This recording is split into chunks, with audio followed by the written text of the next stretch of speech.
Hello friends, welcome back to my YouTube channel study with teacher. जब मैं ये video record कर रहा हूँ, ठीक आज से लगभग 10 दिन बाद we will be able to this solar eclipse at June 21 and the able to see the ring of the fire in the sky. So solar eclipse क्या होता है, रिंग ऑफ द फायर क्या होता है, ये कैसे फॉर्मेशन होता है। बहुत कुछ जानने को और सीखने को मिलेगा इस वीडियोज में। उससे पहले मैं ये चाहता हूँ कि आप मेरे यूट्यूब चैनल पर जाए और मेरे चैनल को सब्सक्राइब कर दें ताकि आने वाली वीडियोज़ की नोटिफिकेशन आपको मिल सके। What is the solar eclipse? सबसे पहले मैं बड़ी सिंपल एंड ईजी वे में बताना चाहूँगा कि सोलर एक्लिप्स क्या होता है। हम जानते हैं कि जब भी कोई लाइट के पाथ में कोई एक ऑब्स्टिकल आती है तो उसकी वजह से एक शैडो का फॉर्मेशन होता है। ठीक उसी तरह से सन इज़ द ल्यूमिनस ऑब्जेक्ट।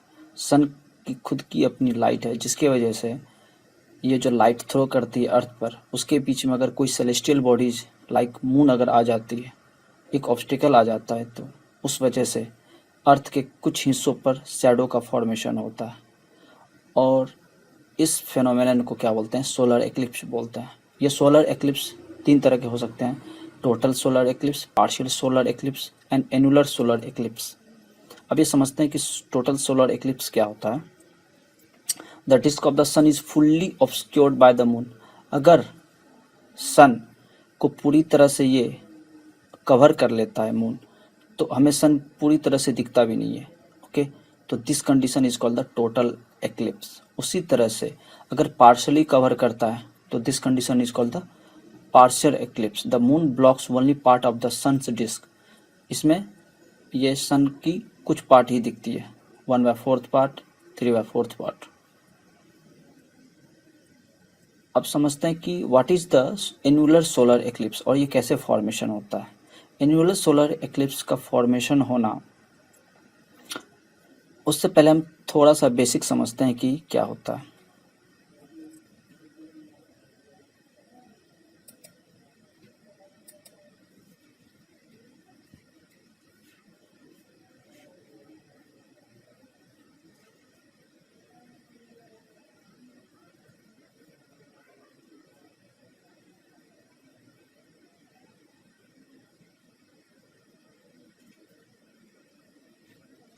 हम थोड़ा बेसिक समझते हैं कि ये कैसे फॉर्म होता है एनुलर सोलर एक्लिप्स। जैसे एक प्राइमरी बॉडी है, इसके चारों ओर कोई एक सेलेस्टियल बॉडी मूव करती है ऑर्बिट में, that is called the orbiting body और orbiter.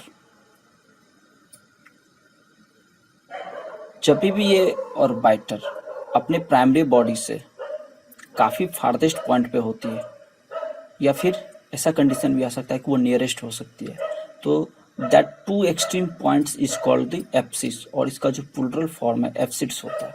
So these two extreme points are called apsis point.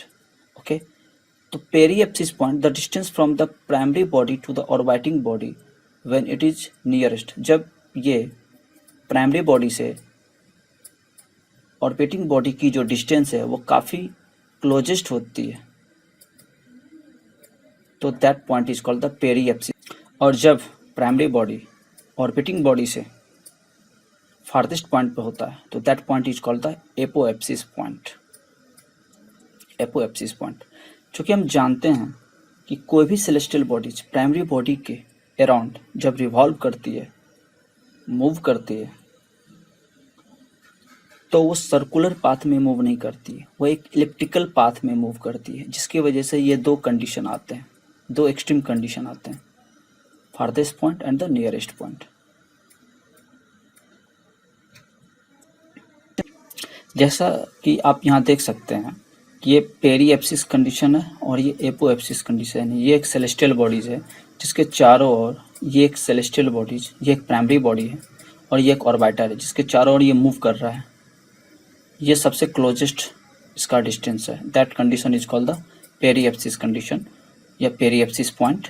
उसी तरह से ये एक प्राइमरी बॉडी है जिसके चारों ओर एक ऑर्बिटर मूव कर रहा है और ये अपने सबसे फार्देस्ट पॉइंट पे है। This point is called the apoapsis point.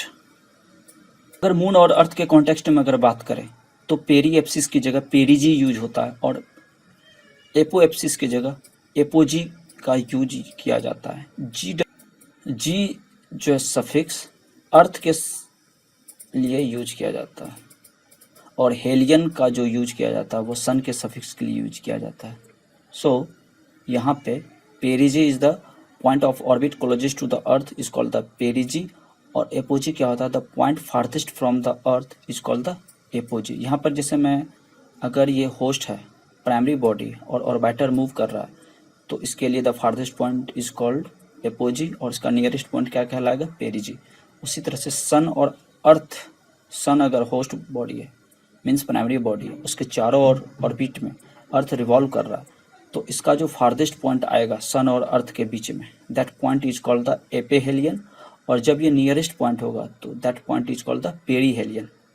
और जुपिटर और गेनीमेड, गेनीमेड एक सैटेलाइट है which is the largest satellite. Jupiter के चारों ओर ये जो रिवॉल्व करता है तो इसका जो फार्देस्ट पॉइंट जब आता है that point is called the apojove, और इसका नियरेस्ट पॉइंट क्या कहलाता है, पेरी। तो अब समझेंगे कि रिंग ऑफ फायर क्या होता है। जैसा कि मैंने अभी बताया था कि कोई भी बॉडीज अपने प्राइमरी बॉडी के चारों ओर जब रिवॉल्व करती है तो वो इलिप्टिकल पाथ में रिवॉल्व करती है। उसके दो एक्सट्रीम पॉइंट आते हैं, पेरिजी और अपोजी। अगर मैं थोड़ी देर के लिए इस येलो वाले को अर्थ मान लूँ और इस ब्लू वाले को मैं मून मान लूँ, और सपोज यहाँ पे सन है, तो सन के और अर्थ के बीच में जब ये मून आ जाती है, ओके, तो इस मून के कारण इस अर्थ पर शैडो पड़ती है, ओके।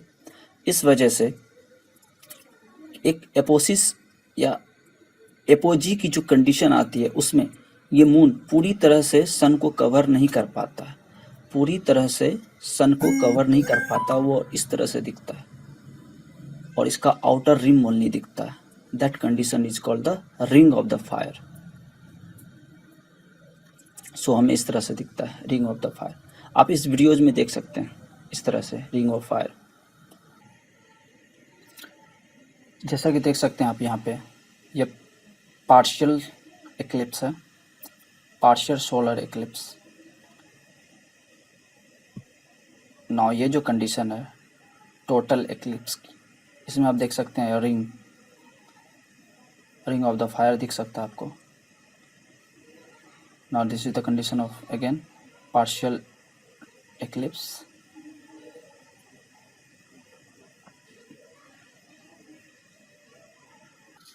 सो ये जो एनुअल सोलर एक्लिप्स है, ये जो सोलर एक्लिप्स है, हमें ये जून 21 को दिखेगा। लगभग 9:15 AM से ये स्टार्ट हो जाएगा और 2 से 3 बजे तक ये रहेगा, ओके। सबसे ज़्यादा विजिबल दिल्ली के अराउंड ये अच्छे से देख सकते हैं इस चीज़ को। 12 बजे ये फुल टोटल एक्लिप्स दिखेगा 12 बजे के around. It will be visible in India as well as much of Asia, Africa, Pacific and the Indian ocean.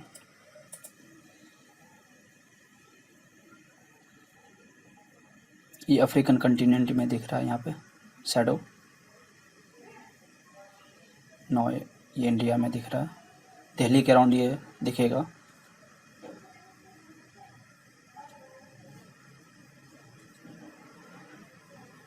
तो we will be able to see at June 21, ठीक आज से लगभग 10 दिन बाद हम ये देख पाएंगे सोलर एक्लिप्स। ये ज़्यादातर visible India, Asia, Africa, Pacific ocean and the Indian ocean के अराउंड देखा जाएगा। ये आप सबको पता होना चाहिए कि जून 21 को इंटरनेशनल योगा डे मनाया जाता है और इसी दिन ये समर सॉल्स्टिस भी पड़ता है। सॉल्स्टिस क्या होता है, एक ऐसा इवेंट जब ये सन का जो सेंटर है वह अर्थ के ट्रॉपिक ऑफ कैंसर के ऊपर आ जाता है। इसका जो प्लेन है ये अर्थ के ट्रॉपिक ऑफ कैंसर के जस्ट ऊपर आ जाता है, तो यहाँ सबसे लॉन्गेस्ट डे ऑक्योर होता है और इसके अपोजिट में सॉदर्न हेमिस्फीयर में शॉर्टेस्ट डे ऑक्योर होता है।